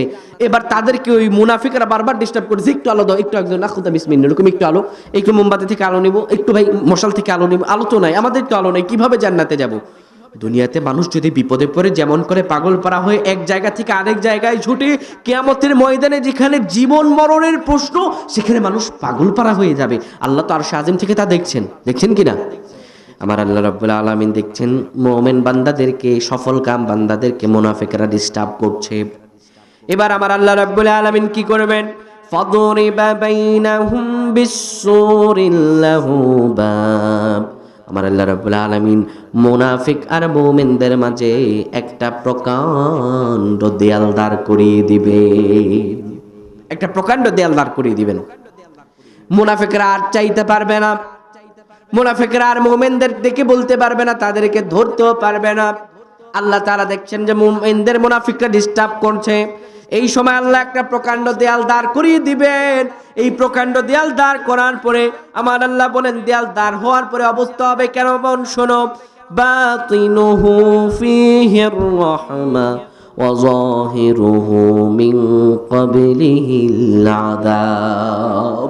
আমার আল্লাহ তাআলা যখন প্রকাণ্ড দেয়াল দাঁড় করিয়ে দিবেন, ওই দেয়ালের মাঝে একটা দরজা থাকবে, যে দরজাটা হলো কাচের, এই পাশ থেকে ওই পাশ দেখা যায়। আল্লাহ রাব্বুল আলামিন বলেন, দেয়ালটা দাঁড় হওয়ার পরে বাতিনুহু ফীহির রাহমা, এই দেয়ালের বাইরের অংশ, যে অংশটা মুমিনদের, আমার আল্লাহ ওই অংশটাকে এয়ার কন্ডিশন দিয়ে, রহম দিয়ে, বরকত দিয়ে আমার আল্লাহ সেই জায়গাটারে পরিবেষ্টন করে দিবেন। আর যে জায়গাটা মুনাফিকদের, যাহিরুহু মিন ক্বাবলিহিল আযাব, যে অংশটা মুনাফিকদের, ওই অংশটাকে আল্লাহ তাআলা আযাব দিয়ে দাবিত করে দিবে। মুনাফিকরা পেছনের দিকে তাকিয়ে দেখবে কঠিনতম আযাব আর জাহান্নামের অগ্নি বায়ুগুলো তাদের দিকে সাও সাও করে এগিয়ে আসতেছে। তাদের কলিজা কেঁপে উঠবে, তাদের ভিতরে প্রকম্পন সৃষ্টি হয়ে যাবে। এই কঠিনতম পরিস্থিতিতে পড়ার পরে এবার মুনাফিকরা মুমিনদের ডেকে বলবে, ও মুমিনেরা, এই কিয়ামতের ময়দানে তুমি আলো দিলা না, কেমন করে তোমরা আলো না দিয়ে থাকলা? দুনিয়াতে একসাথেই বসবাস করেছি, একসাথেই চলাফেরা করেছি। মুনাফিকরা এবার তাদেরকে ডেকে বলবে, ইউনাদুনাহুম আলাম নাকুম মাআকুম, দুনিয়াতে কি আমরা একসাথে ছিলাম না? আমরা কি তোমাদের অন্তর্ভুক্ত ছিলাম না? আমরা কি তোমাদের দলভুক্ত ছিলাম না? আমরা কি তোমাদের দলের অংশীদার ছিলাম না? এক কাতারেই নামাজ পড়তাম, একসাথেই ব্যবসা বাণিজ্য করতাম, একসাথেই খাওয়া দাওয়া করতাম। ছেলের বিয়ে দিলাম তোমার মেয়ের সাথে, তোমার মেয়েরে আনলাম আমার ছেলের কাছে। এত আত্মীয়তা বন্ধন হওয়ার পরে আমরা কি দুনিয়াতে তোমাদের সঙ্গে ছিলাম না? এবার মুমিনরা তাদেরকে ডেকে বলবে, ক্বালু বালা, হ্যাঁ তোমরা আমরা একসাথেই ছিলাম, কিন্তু শোনো, ওয়ালাকিন্নাকুম ফাতানতুম আনফুসাকুম ওয়া তারাব্বাসতুম ওয়ারতাবতুম, কিন্তু তোমরা নিজেদেরকে সংশোধন করো নাই। তোমরা মনে করেছো দুনিয়াটা মস্ত বড়, খাও দাও ফুর্তি করো। তুমি ইমানদার ছিলা, কিন্তু তুমি ছিলা নাম করা ইমানদার, আর আমরা ছিলাম ইমানদার। আমরা জীবন বিলিয়ে দেয়া ইমানদার। আল্লাহু আকবার। এই দুনিয়াতে তোমাকে কেউ পৃথক করতে পারে না কোনটা আসল মোমেন আর কোনটা মুনাফিক। হ্যাঁ, মাঝে মাঝে পৃথক হয়ে যায়, মাঝে মাঝে বোঝা যায় কোনটা বাটপার মোমেন আর কোনটা পবিত্র মোমেন, ঠিক কি না? মুনাফিকদের প্রধানত তিনটা বিষয়। এক, কথা বললে মিথ্যা বলবে। কথা বললে কি বলবে? আমানতের খেয়ানত করবে, ওয়াদার ভঙ্গ করবে। আপনি তাকিয়ে দেখেন যতগুলো মুনাফিক এই দেশে ছিল, সবগুলো মুনাফিক এই তিনটা চরিত্র তাদের মাঝে আছে না নাই? সকালবেলায় উঠে শুনতাম তাহাজ্জুদ নামাজ পড়তো, সকালবেলা উঠে সেই যায় নামাজ খুঁজতো। আবার দেখা যেত তার বঙ্গভবন দখল করার পরে বড় বড় মদের বোতল পাওয়া যায়, ঠিক কিনা? নিজেকে পাক্কা ইমানদার দাবি করত, 70-80 রাকাত নামাজ পড়তো, এই কথার বুলুত জোরে দিয়ে মানুষের সামনে বড় বড় কথা বলতো। দিন শেষে এরাই আমাদের মধ্য থেকে আলেম ওলামাদেরকে তুলে নিয়ে ফাঁসি দিত, ঠিক কিনা? এরা কি মুমিন নাকি মুনাফিক? এরা পাক্কা মুনাফিক। আমার আল্লাহ বলেন নাম কাউস্তে মুমিন দাবি করলে মুমিন হওয়া যায় না, ঠিক কি না? আল্লাহ তাআলা বলেন আমিনান নাসি মান ইয়াকুলু আমান্না বিল্লাহি ওয়া বিল ইয়াউমিল আখির ওয়া মা হুম বিমুমিনিন। আল্লাহ তাআলা বলেন মানুষের মধ্যে কিছু লোক আছে মাইয়াকুলু, যারা বলে আমান্না বিল্লাহি, আমরা আল্লাহর প্রতি ঈমান এনেছি, ওয়া বিল ইয়াউমিল আখির, আখিরাতের প্রতি ঈমান এনেছি। আমার আল্লাহ জানিয়ে দেন ওমা হুম বিমুমিনিন, কিন্তু এরা ঈমানদার নয়, এরা ঈমানদার নয়। জিজ্ঞেস করলাম আল্লাহ কেন এরা ঈমানদার নয়? আল্লাহ তাআলা বলেন ইউখাদিউনাল্লাহ ওয়াল্লাযীনা আমানু, এরা ঈমানদার দাবি করে আল্লাহকেও ধোঁকা দিতে চায়, এবং মুমিন যারা ঈমানদারদেরও এরা ধোঁকা দিতে চায়, ঠিক কি না? আগে ছিল এক নমরুদ, লেডি ফেরাউন, এখন আবার নমরুদ, নতুন করে নমরুদ আর ফেরাউন আসার চেষ্টা করছে, ঠিক কি না? দেখা যায় তারা এখন বড় বড় কথাই বলে যে আমাদের নেতার নাম নিলে আপনি জান্নাত পেয়ে যাবেন। জান্নাত তোর মামুর বাড়ি? তোর নেতা জান্নাতে আছে কিনা সেই খবর তোর কাছে আছে? বেয়াদব, জান্নাত কারো মামুর বেটার বাড়ি নয়। আর জান্নাত পেয়ে যাবেন এটা তো পরে অনেক বড় দূরের কথা। কিয়ামতের ময়দানে তোমার নেতা, তোমার পীর তোমাকে শফায়েত করতে পারবে কিনা সেটারও তো সিউরিটি নাই, ঠিক কিনা? আল্লাহ কিয়ামতের ময়দানে বলবেন মান যাল্লাযী ইয়াশফাউ ইনদাহু ইল্লা বিইذনি, কে আছো আজ আমি আল্লাহর হুকুম ব্যতীত সুপারিশ করার ক্ষমতা রাখো? নেতা, নেতার নাম নিলে জান্নাত পাওয়া যাবে, জান্নাত মামুর বাড়ি তোমার? আল্লাহ রাব্বুল আলামিন জানিয়ে দেন তারা ইমানদার দাবি করে আল্লাহকে ধোঁকা দিতে চায়, মুমিনদেরও ধোঁকা দিতে চায়। এরা সকালবেলা মসজিদ নির্মাণ করে, আবার বিকালে গেলে হিন্দুদের মন্দিরে যায় আর বড় বড় কথা বলে, ধর্ম যার যার, উৎসব সবার, ঠিক কি না? এরা হিন্দুদের মন্দিরে গিয়ে বড় বড় কথা বলে, বলে মা দুর্গা এসেছে তাই ফসল ভালো হয়ে গিয়েছে। তাহলে বোঝা যায় যারা এই ধরনের আচরণবিধি, এরা কোনোদিনও পাক্কা সঠিক মুমিন হতে পারে? আল্লাহ তাআলা জানিয়ে দিচ্ছেন এরা মুমিন হতে পারে না। তাহলে এরা যদি মুমিন না হয়, এরা কিন্তু নামকাওয়াস্তে মুমিন, এরা নিজেদেরকেও মুমিন দাবি করে। তাদের কাছে গিয়ে যদি বিন্দু পরিমাণ জিজ্ঞেস করেন আপনি কি মুমিন না, দেখবেন কোনোদিনও তারা নিজেদেরকে মুমিন ছাড়া অন্য কিছু দাবি করবে না। তারা বলবে আমি পাক্কা মুমিন। আমার বড় আফসোস লাগে, বাংলাদেশে একটা সবচাইতে জঘন্যতম একটা নাস্তিক লোক আছে, তারা আমি বলি মুসলমান নাস্তিক, তার নাম হচ্ছে নিজম মজুমদার, হারপিক মজুমদার, ঝাড়ু মজুমদার। এই হারামির বাচ্চা এখন পর্যন্ত পলায়া পলায়া বেড়ায়, এবং এই হারামি এখন পর্যন্ত বিভিন্ন আলেম ওলামা এবং যারা সত্যের পক্ষে কথা বলে তাদেরকে বিভিন্ন প্রকার থ্রেট দিয়ে বেড়ায়। লাজ লজ্জা না থাকলে মানুষের আর যেখানে অধপতন গিয়ে থেকে। হায় আফসোস, হায় আফসোস। এই নিজম মজুমদার সে নাকি পরিপূর্ণ মুমিন, তার মতো নাকি মুমিন হয় না। এ আবার নিজেকে মুমিন দাবি করে, আবার দেখা যায় নাস্তিকদের দালালি করে বেড়ায়। এ নিজের মুমিন দাবি করে, আবার এ এমন এক লোকের সঙ্গে লাইভে আসে যার নাম হচ্ছে আসাদ নূর নামে নাস্তিক, যে নাস্তিককে কতল করা প্রত্যেক মুসলমানের উপর ফরজ। যে নাস্তিক আর কাউকে নয়, আপনার আমার নবী বিশ্বনবী মুহাম্মদুর রাসূলুল্লাহর ইজ্জত নিয়ে খেলাধুলা করেছে। বোঝা যায় যারা মুমিন দাবি করে সকালে বিকালে গিয়ে নাস্তিকদের সঙ্গে একসাথে আড্ডা দেয়, এরা কোনোদিনও মুমিন হতে পারে না। এরা মুমিন নামদারি মুনাফিক বই, আর অন্য কিছু নয়। ঠিক কিনা? আল্লাহ রাব্বুল আলামিন বলেন কিয়ামতের ময়দানে তুমি মুমিন না তুমি মুনাফিক সবকিছু বোঝা যাবে। ঠিক কিনা? এই দুনিয়াতে হয়তোবা আপনি ছলম পাল্টাতে পারেন, পোশাকে নিজের পরিবর্তন ঘটাতে পারেন, নিজেকে পোশাক পরিবর্তন করে মুনাফিক থেকে মুমিন বানাতে পারেন। কিয়ামতের ময়দানে পারবেন? আল্লাহ রাব্বুল আলামিন বলেন সেদিন মুনাফিকেরা বারবার তাদেরকে ডেকে বলবে, ও মুমিনেরা, আলাম নাকুম মাকুম, আমরা কি তোমাদের সঙ্গে ছিলাম না? মুমিনরা তাদেরকে ডেকে বলবে, ক্বালু বালা, হ্যাঁ তোমরা আমাদের সঙ্গে ছিলা ঠিকই, কিন্তু শোনো, দুনিয়াতে থাকলে তোমরা ইমানের পরিপূর্ণ হক আদায় করো নাই। তোমরা নিজেদেরকে বারবার এমন এক পরিস্থিতিতে ফেলেছ, তুমি জানো এটা তোমার অপরাধ, কিন্তু তুমি তওবা করে ভালো হও নাই। শোনো, ওয়ালাকিন্নাকুম ফাতানতুম আনফুসাকুম ওয়া তারাব্বাসতুম ওয়া রাতাবতুম, তুমি বারবার নিজেকে এমন একটা জায়গায় দাঁড় করিয়েছো যেখানে দাঁড় হলে পরে ধর্মনিরপেক্ষতাবাদ তোমার সামনে ফুটে ওঠে। তুমি এমন একটা জায়গায় দাঁড় করেছো যেখানে গেলে পরে তোমার ঈমান প্রশ্নবিদ্ধ হয়। তুমি এমন এক জায়গায় নিজের বারবার দাঁড় করিয়েছো যেখানে গেলে পরে তোমার ঈমান আছে না নাই এই জায়গার মধ্যে তুমি পড়ে যাও। তুমি মানুষের সামনে এসে বলো ধর্ম যার যার উৎসব সবার, এই কথার উপরে যদি তোমার ঈমান থাকে তুমি কোনোদিনও মুমিন হতে পারো না। আবার তুমি সেই নোংরা রাজনীতিতেই ফিরেছো। তোমার ঈমান আল্লাহ আর তার রাসূলের প্রতি ছিল না। তোমার ঈমানের মধ্যে যা ছিল, তোমার নেতাকে তুমি জাতির পিতা মেনেছো। কোনোদিনও মুমিনদের জাতির পিতা একজন বয় আর অন্যজন কোনোদিনও হতে পারে না। ঠিক কিনা? জাতির পিতা মিল্লাতে আবিকুম ইব্রাহিম হুয়া সাম্মাকুমুল মুসলিমিন, যত মুসলমান তাদের জাতির পিতা একজন। নির্বাচনের আগে জাতির পিতা, নির্বাচনের পরে জাতির পিতা, এই দুইজন জাতির পিতা। আমাদের মুমিনদের সঙ্গে তাদের কোনো সম্পর্ক, মুমিনরা কোনোদিনও তাদের জাতির পিতা বদলাতে পারে না। মুমিনরা যখন তাদেরকে নিজেদেরকে মুসলমান দাবি করেছে, জাতির পিতা তাদের একজন, তার নাম কি? আমি তো বলি জাতির পিতা ইব্রাহিম কোরআনেতে আছে, তোর বাবা জাতির পিতা কোন বিধানে আছে?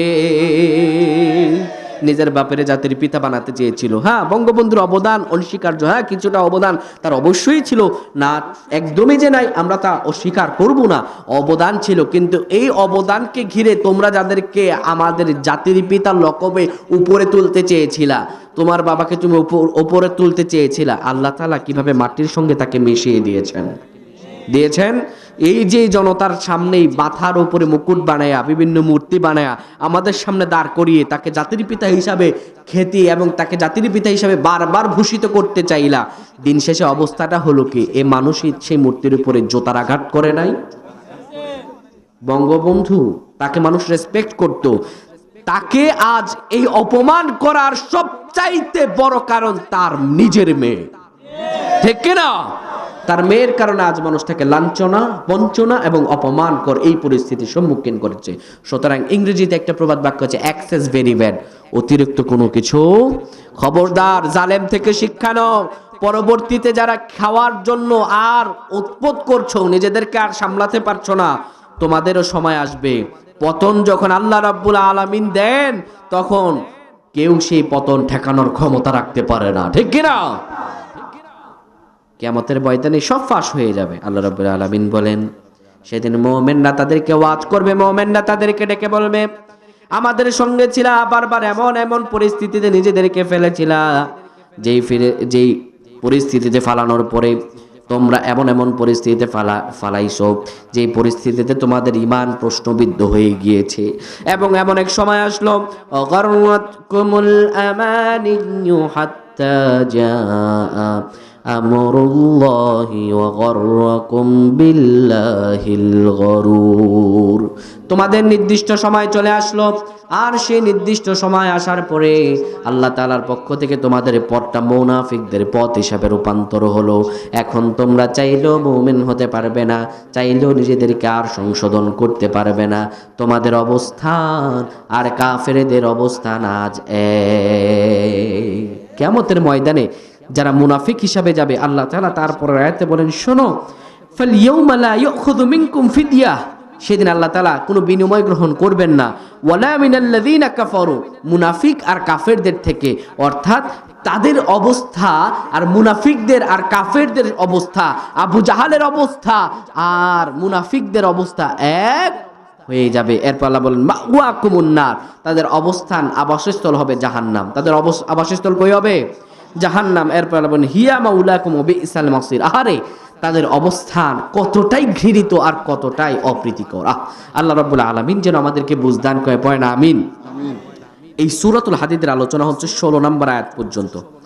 আমরা আলোচনা আজকে করতে পারলাম 14 থেকে 15 নম্বর আয়াত পর্যন্ত। আবার যদি কখনো কোথাও দেখা হয় আমরা বাকি আলোচনা করবো ইনশাআল্লাহ। পরিশেষে আমার মা বোনরা অনেকেই এখানে উপস্থিত হয়েছেন, আমি আমার মা বোনদের জন্য ছোট্ট পরিসরে অল্প সময় কিছু আলোচনা করতে চাই ইনশাআল্লাহ। কেমন? আমরা আজকে জানলাম মুনাফিক ও মুমিনদের অবস্থান কিয়ামতের ময়দানে কেমন হবে, এবং আমাদের মধ্যে যদি নেফাকি থাকে সে থেকে আমরা কিভাবে বের হব, এটা আরেকটা বিস্তারিত আলোচনা ইনশাআল্লাহ। যদি আবারও কখনো কোনো ময়দানে দেখা হয় আমরা এইভাবে পবিত্র কোরআনুল কারীম থেকে এই নির্যাস নিব। আজকে যে সূরা থেকে আলোচনা করলাম, বলেন তো সূরাটার নাম কি? হাদীদ। এই সূরা থেকে আলোচনা করেছি 12 থেকে 16 নম্বর আয়াত। এখন তো আমি আলোচনা শেষ করতে পারলাম না, বাড়িতে গিয়ে ইনশাআল্লাহ আপনারা সকলেই শুনে নেবেন। আল্লাহ যেন আমাদেরকে বুঝদান করে, পয় না আমিন। যেহেতু আমার মা বোনরা পুরুষের তুলনায় অনেক বেশি এসেছেন, আমি শুনেছি মা বোনরা তাদের জান্নাতে যাওয়া সবচেয়ে সহজ। তাদের জান্নাতে যাওয়া কি সবচেয়ে সহজ। তাদের উপর জিহাদ ফরজ না, তাদের উপর বড় কোনো কাজ ফরজ না, তাদের উপর একদম সহজ। কিন্তু তারা যদি মুমিনা নারী হতে চায় তবে তাদের কিছু গুণাবলী থাকা প্রয়োজন। রাসূলুল্লাহ সাল্লাল্লাহু আলাইহি ওয়াসাল্লাম বলেন যে রিফকুম ফিল করিদ, নারীরা হচ্ছে কাচের গ্লাসের মতো। কিসের মতো? কাছে আস্তে তাদেরকে রাখতে হয়, আস্তে তাদেরকে যত্ন করে রাখতে হয়, তাদেরকে যত্ন ছাড়া ফেলে রাখা যায় না।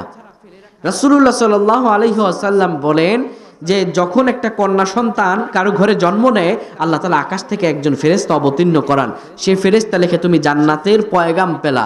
যখন এই পিতা ওই তার কন্যা সন্তানকে নেককার রমণী হিসাবে রূপান্তর করে একটা নেককার পাত্রের হাতে তুলে দেয়, তখন ফেরেশতা আল্লাহকে সাক্ষী রেখে বলে তুমি আল্লাহর জান্নাতের ঠিকাদার হয়ে গেলে, জান্নাত তুমি পেয়ে গেলে। আল্লাহু আকবার।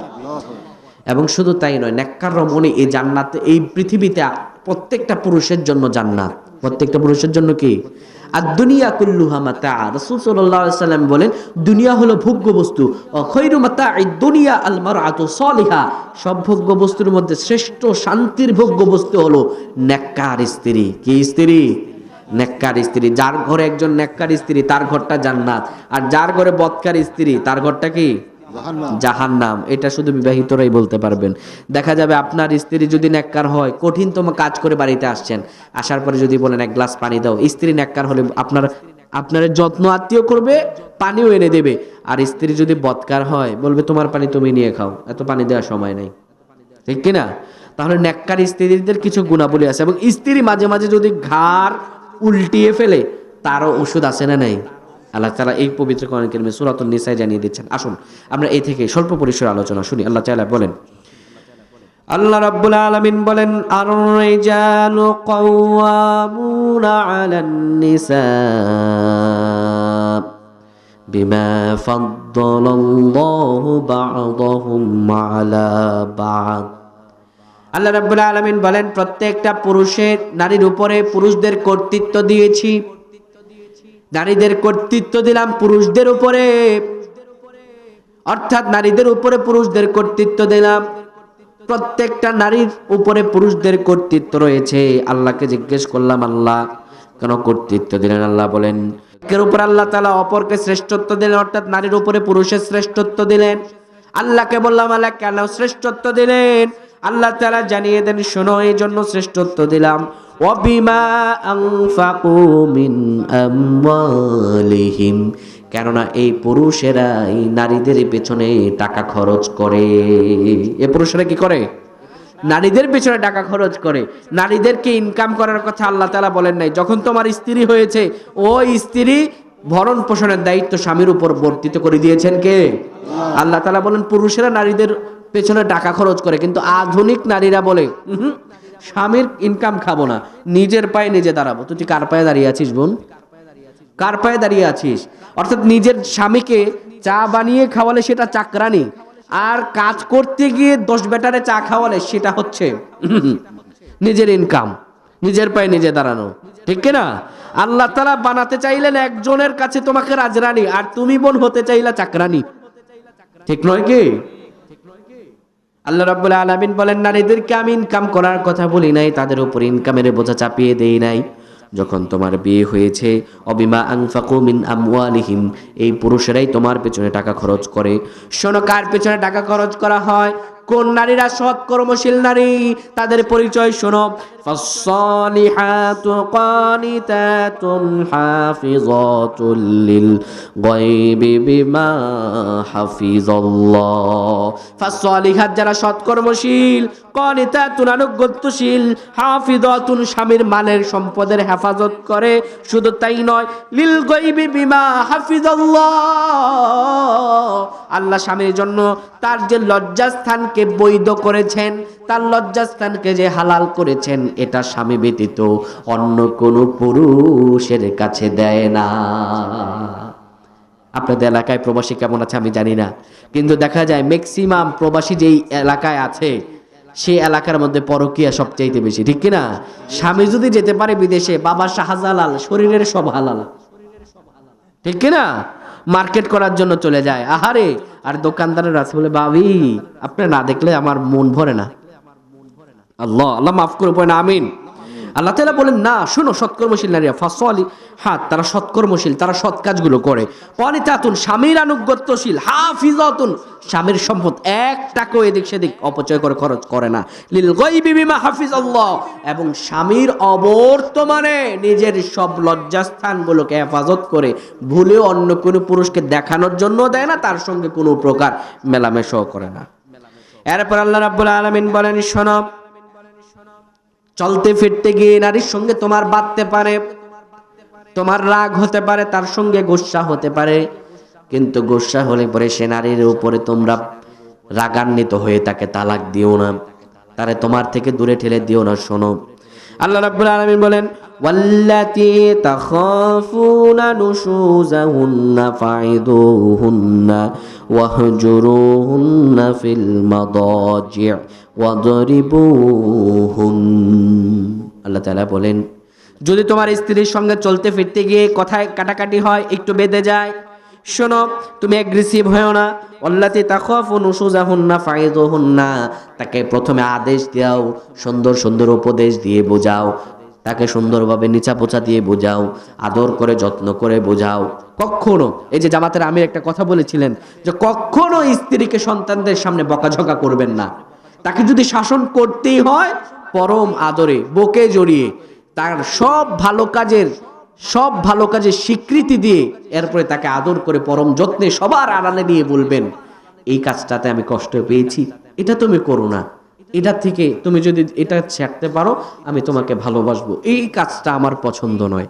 জামাতের আমির কিন্তু এই আদর্শটা আমাদেরকে শিক্ষা দিয়েছেন। আল্লাহু আকবার। ইসলাম কত সুন্দর!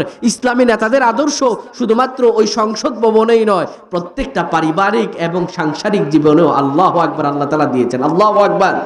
আমি তো বলি, বর্তমান জামাতের আমির ডক্টর শফিকুর রহমান এই উম্মার জন্য সবচাইতে বড় একটা নিয়ামতের নাম, ঠিক কিনা? একটা নিয়ামতের নাম। আল্লাহু আকবার। তো যাই হোক, আল্লাহ তাআলা বলেন, শুনো, তার সঙ্গে ঝগড়া বাঁধা হলে প্রথমে তাকে আদেশ দিবা, যদি আদেশে কাজ না হয় হজরুহুন্না, বিছানা আলাদা করে দাও। ফিল মাদাজি, রাগান্বিত কণ্ঠে কথা বলো, মাথা গরম করে কথা বলো, খবরদার তাকে তালাক দিও না, একদম বের করে দিও না। শোনো, এরপরে কাজ না হলে অদ্রিবহুন না, তাকে মৃদু আঘাত করো, মারো। কি করো? এখন এটা শুই না আবার লাঠি সোটা নিয়ে তারা মারতে যায় না, এটার ব্যাখ্যা আছে। অদ্রিবহুন না, আল্লাহ তাআলা মারতে বলেছেন কিন্তু উৎসাহিত করেন নাই। মারতে হলে হাদিসের ব্যাখ্যা আসেন, মারতে হবে কি করে? হ্যাঁ, এক বিগত লাঠি। আবার ওই লাঠিটা আপনি কি করতে পারবেন না, কোনো প্লাস বা অন্য কোনো যন্ত্র দিয়ে ধরতে পারবেন না, ধরতে হবে মুট করে। কি করে? মুট করে। এই নিয়ে আমার আলোচনাও আছে। এখন আপনার বউ যদি মোটা হয় আর এক বিগত লাঠি যদি মারেন, এই লাঠি দিয়ে গুতা দেওয়া ছাড়া মারা কিন্তু যাবে না। মোটা হলে পরে আপনি মারতে যাবেন, বলবে ছেড়ে দাও, আমার তো রীতিমতো কুতু কুতু লাগতেছে, তখন আস্তাগফিরুল্লাহ পড়া শুরু করবে। ঠিক কিনা? আল্লাহ তাআলা মারার ব্যাপারে উৎসাহিত করেন নাই। আল্লাহ তাআলা এরপরে বলেন, শোনো, ফাইন আতা'নাকুম ফালা তাবগু আলাইহিন্নাস সাবিলা, এরপরে যদি ঠিক হয়ে যায় ছেড়ে দাও, ছেড়ে দাও, আল্লাহর জন্য তাকে মাফ করে দাও। ইন্নাল্লাহা কানা আলিয়ান কাবীরা, আমার আল্লাহ তো দয়াশীল এবং মালিক। তো আমার বোনেরা, আপনারা ফাসলিহাত, সৎকর্মশীল হন, কানিতাতুন, আনুগত্যশীল হন, হাফিজাতুন, স্বামীর মালের হেফাজত করেন। হ্যাঁ, খরচ করবেন স্বামীর সম্পদের, কিন্তু যেটা খরচ না করলেই নয়। একটা বোরকা আছে, 10টা বোরকা কি দরকার আপনার? আপনার একটা জামা আছে, স্বামী পারে না দিতে, এত এত জামা কাপড় কি দরকার আপনার? আপনার স্বামী ক্লান্ত বিশ্রান্ত বাড়িতে আসলে সবার আগে স্বামীর কাছে খেদমত করবেন। দিন শেষে দেখা যায় সংসারে সবাই পর হয়ে যায়, স্বামী স্ত্রীর মৃত্যুর আগে আর পর হয় না। ঠিক কিনা? বাবা মা থেকে আলাদা হলেন, সন্তানও এক সময় নিজের মতো করে সেপারেট হয়ে যায়, দিন শেষে এই বুড়া আর বুড়ি, এই স্বামী আর স্ত্রী থাকে। ঠিক কিনা? আহারে, এই বন্ধনকে সম্মান করতে শিখুন, এই বন্ধনকে যত্ন করতে শিখুন। আর মা বোনেরা, আপনাদের উপরে জিহাদ যেহেতু ফরজ না, আমল করেন, পর্দা করেন, বাজার আজারে না যে ইসলামিক গুণাবলী নিজের মাঝে অর্জন করার চেষ্টা করেন। আল্লাহ যেন তৌফিক দান করেন, পয়েন আমিন। আল্লাহ তাআলা যেন আমাদের দেশকে স্থিতিশীল হিসাবে রাখেন, পয়েন আমিন। বর্তমানে সবিশেষে একটি কথা বলে আমি আমার মুনাজাতের দিকে যাব। আরেকটা সঙ্গীত, আচ্ছা, পরিশেষে আল্লাহ আল্লাহ একটি কথা না বললেই নয়।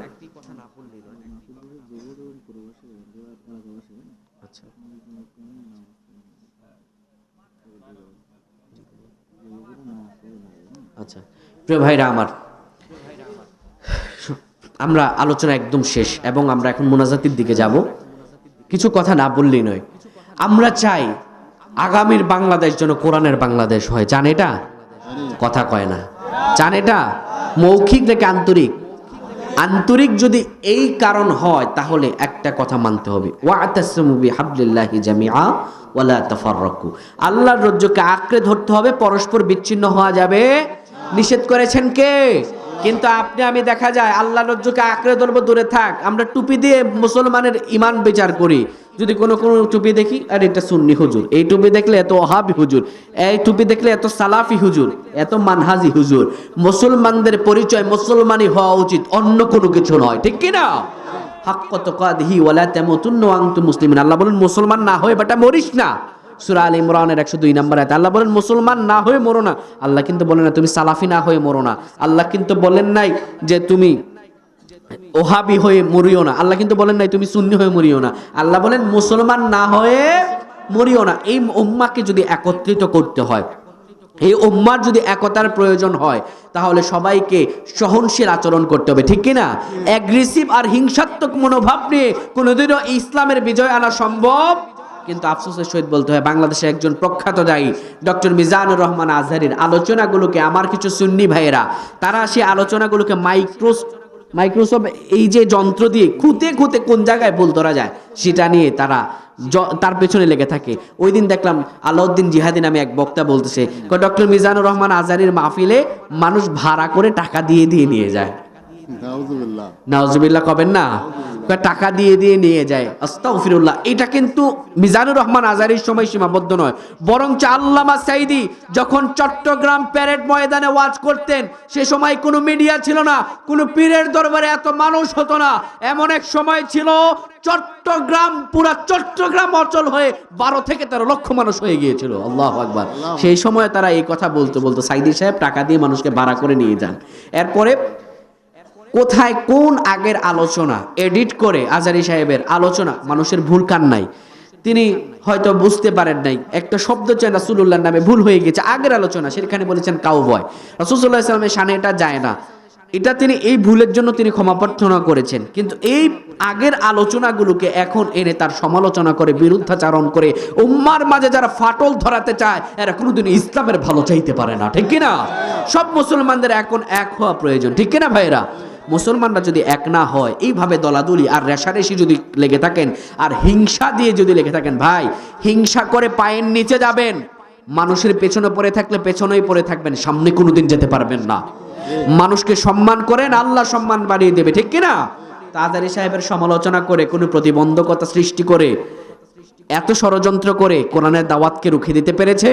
আল্লাহু আকবার। আল্লাহ তাআলা যার সম্মানকে বৃদ্ধি করেন, সেই সম্মানকে কখনো কেউ প্রতিবন্ধ করে বাধা সৃষ্টি করতে পারে? আল্লাহ তাআলা যেন সকল উম্মাহকে এক হওয়ার তৌফিক দান করেন, পয়না আমিন। পরিশেষে এক উম্মাহ নিয়ে আমি একটা ইসলামী সঙ্গীত গাইব।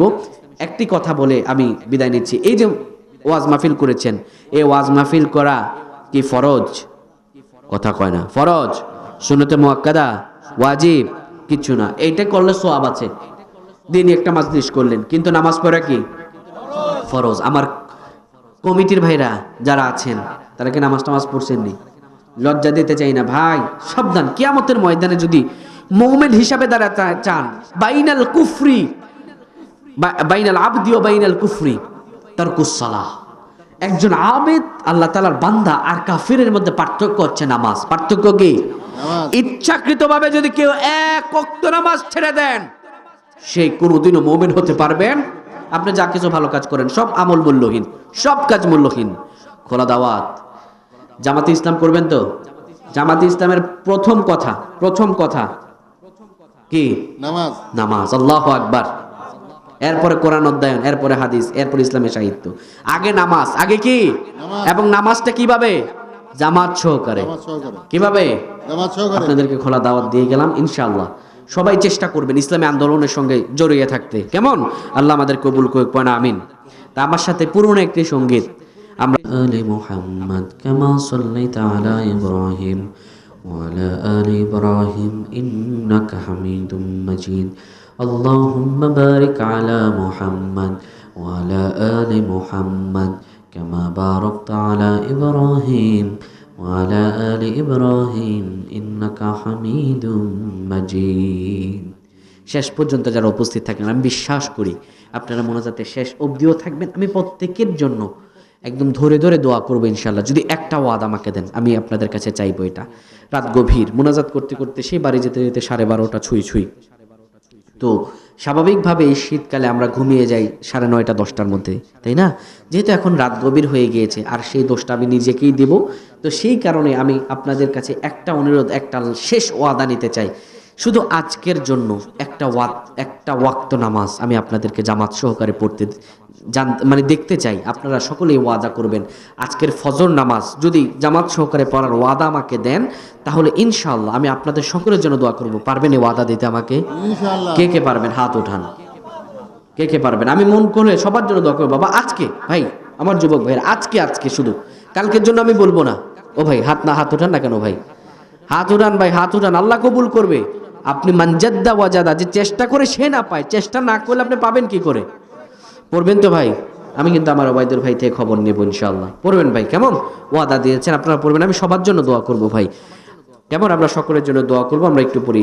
আস্তাগফিরুল্লাহাল্লাযী লা ইলাহা ইল্লা হুয়াল হাইয়ুল কাইয়্যুম ওয়া আতুবু ইলাইহি লা হাওলা ওয়ালা কুওয়াতা ইল্লা বিল্লাহিল আলিয়্যিল আযীম। আল্লাহুম্মা আমিন। اللهم إني أسألك بأن لك الحمد لا إله إلا أنت المنان بديع السماوات والأرض يا ذا الجلال والإكرام يا حي يا قيوم الله السميع البصير رب العالمين। আল্লাহ তাআলা দত্তডাঙ্গা জামে মসজিদ ও যুব কমিটির উদ্যোগে আজ ৪র্থ বার্ষিক তাফসীরুল কোরআন মাহফিলের ইতি টানলাম। রব্বুল আলামিন আল্লাহ, এখন গভীর রজনী আল্লাহ, তোমার হাদিস, তোমার নবীজির হাদিস সাক্ষী আমি বিশ্বাস করি রব্বুল আলামিন তুমি এখন প্রথম আসমানে অবতরণ করছো, আর তুমি তোমার বান্দাদেরকে ডেকে ডেকে বলছো কার রিজিক প্রয়োজন, কার সম্পদ প্রয়োজন, কার ক্ষমা প্রয়োজন। আল্লাহ, আমি বিশ্বাস করি তুমি এইভাবে বান্দাদেরকে ডেকে ডেকে বলছো। রব্বুল আলামিন, আমি সেই বিশ্বাস থেকে তোমার কাছে দুটি হাত করজোড়ে অনুনয় বিনয় কণ্ঠে তোমার কাছে তুলে ধরলাম। আল্লাহ, তুমি দয়া করে মায়া করে আমাদের প্রত্যেকের জীবনের গুনাহগুলোরে মাফ করে দাও। রব্বুল আলামিন,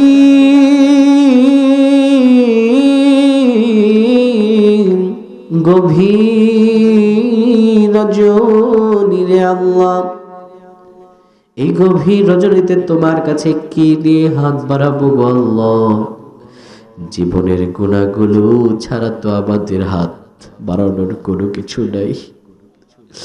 রব্বুল আলামিন আল্লাহ, গুনাহের দিকে তাকাইলে রে আল্লাহ গুনাহ ছাড়া কোনো কিছু দেখা যায় না। নেকের দিকে তাকাইলে রে আল্লাহ তোমার সুন্দর জান্নাতের আশা করতে পারি না। রব্বুল আলামিন আল্লাহ, এত গুনাহ করেছি, সমাজের মানুষ যদি জানতো কোনোদিনও আমাদের সমাজে রাখতো না। রব্বুল আলামিন, এত গুনাহ করেছি রে আল্লাহ। রব্বুল আলামিন, এই গুনাহের খবর কেউ জানে না তুমি ছাড়া। মা জানে না ছেলের গুনাহ, ছেলে জানে না মায়ের গুনাহ, বাবা জানে না মেয়ের গুনাহ, মেয়ে জানে না বাবার গুনাহ। আল্লাহ, পৃথিবীর সবার কাছে আমাদের গুনাহ গোপন থাকতে পারে, কিন্তু তোমার কাছে তো আমাদের গুনাহগুলো গোপন নাই। আল্লাহ, দুনিয়াতে যেমন করে দুনিয়াগুলো গোপন রাখছো, গুনাহগুলোরে গোপন রাখছো, কিয়ামতের ময়দানে এই গুনাহগুলোকে প্রকাশিত করে আমাদেরকে লজ্জা দিও না।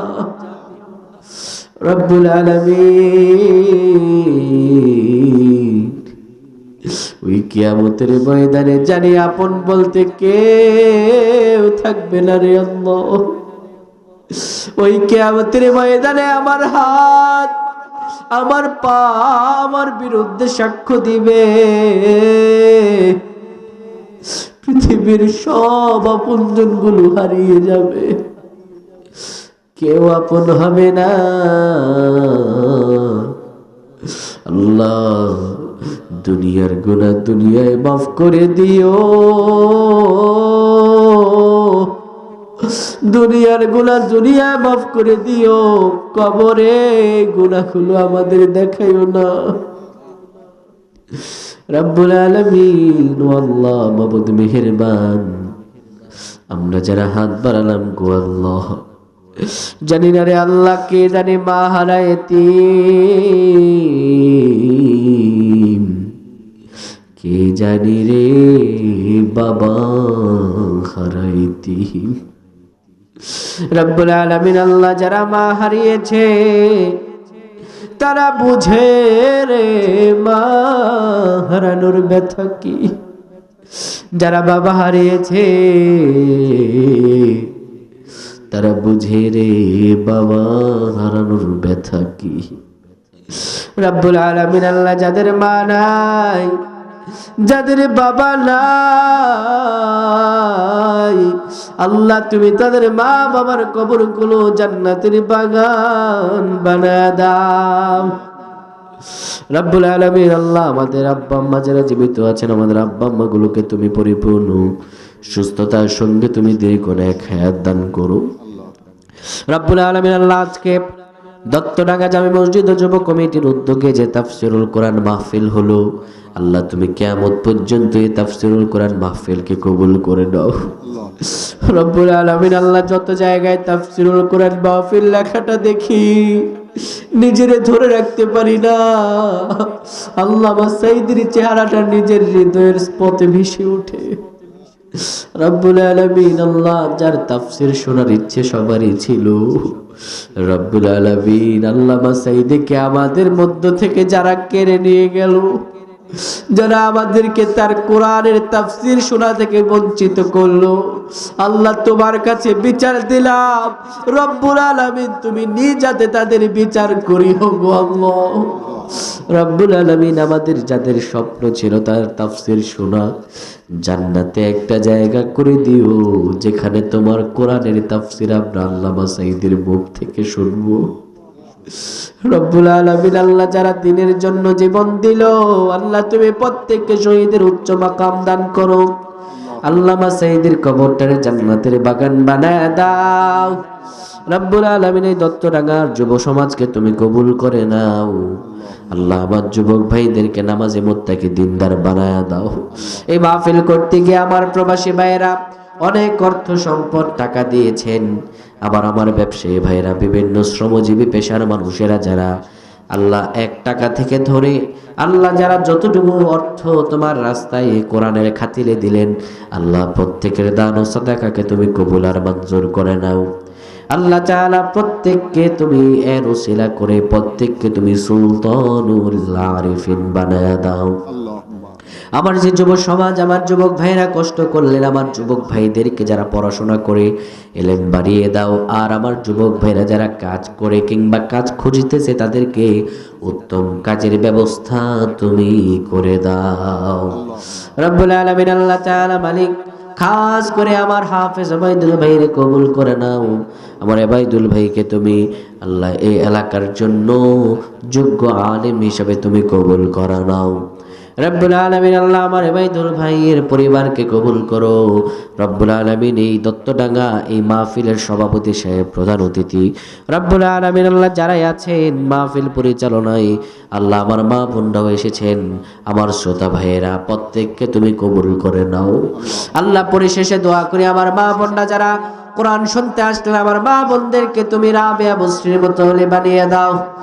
রব্বুল আলামিন আল্লাহ মালিক, আমার যে ভাইরা ফজর নামাজ পড়ার ওয়াদা করলেন, আমার প্রত্যেকটা ভাইকে ফজর নামাজ জামাতের সহকারে পড়ার তৌফিক দান করে দাও। রব্বুল আলামিন আল্লাহ, আমার ভাইদের নামাজে মুত্তাকি দিনদার বানায় দাও। আল্লাহ মালিক, ও মেহেরবানে মাহফিলের মাইক অপারেটর ভাই দোয়া চেয়েছেন, আমার ভাইকেও তুমি কবুল করো। রব্বুল আলামিন আমার ভাইয়ের মাইক দিয়ে যেন কোনো ইসলামিক কাজ না হয়, আল্লাহ তার এই মাইকগুলো যেন কোরআনের খাতিরে ইসলামের কাজ দিয়ে তিনি কাজ করে যেতে পারেন, সেই তৌফিক তুমি দান করে দাও গো আল্লাহ। এখন আমরা চলে যাব রাতের গভীর, কিন্তু আমার মাইকম্যানরা যেতে পারবে না। আমার মাইকম্যান ভাইরা রাত গভীর পর্যন্ত কাজ করবে। আল্লাহ তুমি তাদেরকে সকল প্রকার দুর্ঘটনা অ্যাক্সিডেন্ট থেকে বাঁচিয়ে আল্লাহ আমার মাইকম্যান ভাইদেরকেও নামাজি মুত্তাকি দিনদার ফরজগার বানায় দাও। রাব্বুল আলামিন আল্লাহ, দীর্ঘ পথ অতিক্রম করে এই সুদূর দক্ষিণবঙ্গে এসে উপস্থিত হয়েছি আল্লাহ কোরআনের খাতিরে। আল্লাহ এই পথ চলাকে তুমি কবুল আর মঞ্জুর করে নাও। আল্লাহ আমার ড্রাইভার সাহেব অত্যন্ত সহজ সরল ভালো মানুষ, আমার ইমন ভাই, আল্লাহ আমার ইমন ভাইকে কবুল করে নাও। রব্বুল আলামিন আল্লাহ তাআলা নবদম্পতির আল্লাহ ওলিউল্লাহ আমার সঙ্গে এসেছে, আল্লাহ তাআলা ওলিউল্লাহকে এবং তার স্ত্রীকেও কবুল করো। রব্বুল আলামিন আল্লাহ তাআলা আমার সঙ্গে আল্লাহ মোশাররফ হোসেন শান্ত এসেছে, আমার মোশাররফকেও তুমি কবুল করো। রব্বুল আলামিন আল্লাহ তাআলা এমনি করে যারা কোরআনুল কারীম আল্লাহ শুনতে বিভিন্ন জায়গা থেকে পঙ্গপালের মতো আসে, আল্লাহ প্রত্যেককে কবুল করো। পরিশেষে আল্লাহ তুমি রিপনকেও কবুল করে নাও। রব্বুল আলামিন তোমার কাছে ফরিয়াদ করি, মালিক আমাদের প্রত্যেককে তুমি তোমার প্রিয় বান্দা হিসাবে কবুল করে নাও। আল্লাহ তোমার কাছে শেষ ফরিয়াদ, হয়তোবা তোমার নবীজির শহর মদিনায় মরণ দিও, নয়তোবা জিহাদের ময়দানে আমাদেরকে শহীদ মরণ দিও।